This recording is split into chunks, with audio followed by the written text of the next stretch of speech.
What if I told you? One of the greatest kings in the Bible once lost all composure, scratched on doors like a madman, and let saliva run down his beard, just to stay alive. This is not the David who killed Goliath. This is not the David who stood boldly before armies. This is David, afraid, exposed, and out of options. And strangely, this madness saved his life. But why would a man chosen by God reduce himself to that level? And what does that mean for you when life puts you under pressure? At this point in his journey, David is no longer just a shepherd boy. He's a threat, not because he did anything wrong, but because he was rising. King Saul had turned against him. Jealousy had taken over. The same man who once celebrated David now wanted him dead. So David runs, not to a friendly nation, not to people who understand him, but to enemy territory. He goes to Gath, the city of Goliath. Yes, the same Goliath he defeated. And as if that wasn't risky enough, David is carrying Goliath's sword. Think about that. The man who killed their champion now walks into their land holding his weapon. This wasn't just dangerous. This was almost suicidal.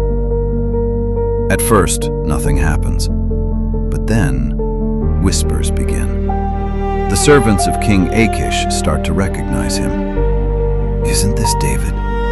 The one they sang about? Saul has slain his thousands, and David his tens of thousands. David hears them, and in that moment, reality hits. He is not safe. He is surrounded by people who have every reason to destroy him. No army, no backup, no escape route. Just him, and a mistake that could cost him his life. Fear sets in. Real fear. And now, David is not just thinking about the present moment. He's thinking about everything. The promise over his life, the oil that was poured on his head, the victories he has already won. And now, it all seems like it could end here. One wrong move, and everything is over. Have you ever been there? Where one situation makes you question everything you thought God said about your life? Where what you believed suddenly feels fragile? That's where David is. And then, he does something unexpected. He doesn't fight. He doesn't argue. He doesn't try to explain himself. Instead, he changes his behavior. Suddenly, he begins to act like a madman. He scratches on doors. He scribbles like someone who has lost control. He lets saliva run down his beard. This is David, the warrior, reduced to this. But this wasn't random. It was intentional. Because in that time, madness was not something people tried to fix. It was something they avoided. A madman was unpredictable, unstable, not useful. Kings didn't execute madmen. They ignored them. So what David did was more than fear. It was insight. He stepped out of the category of threat and placed himself in the category of irrelevant. And sometimes, that's exactly how you survive.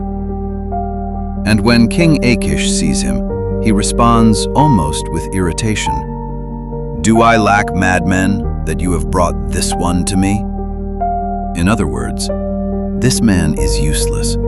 He's not worth my attention.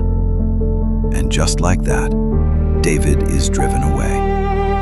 No execution, no prison, no battle. He walks out alive. Now, let's be honest. This doesn't look like the kind of faith we usually talk about.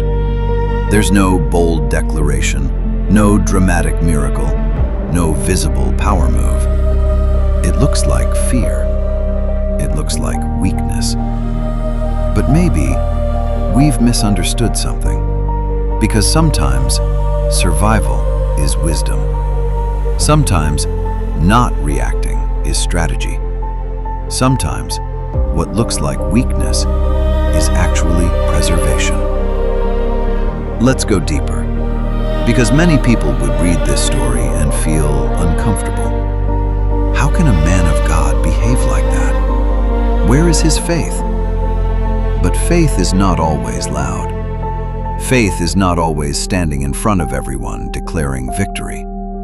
Sometimes faith is quiet. Sometimes faith is choosing not to react, choosing not to fight, choosing not to prove a point, because you understand something bigger is at stake. David understood something powerful. I don't need to win here. I just need to live. And that mindset saved him. Because the truth is, you can't fulfill destiny if you're dead trying to prove a point.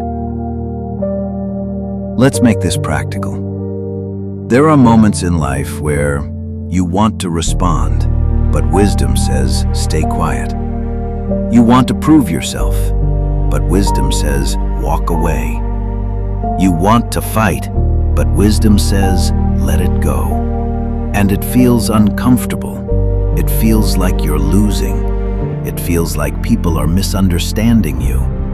But what if you're actually preserving your future? What if the thing you're walking away from is the very thing that could have destroyed you?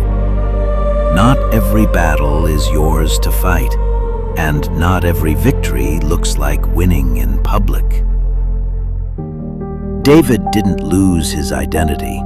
He only adjusted his expression to survive the moment. So the next time life puts you in a tight corner and your response doesn't look powerful and your choices don't look impressive, remember David, the warrior who drooled, the giant killer who scratched on doors, the future king who looked insane and still fulfilled destiny.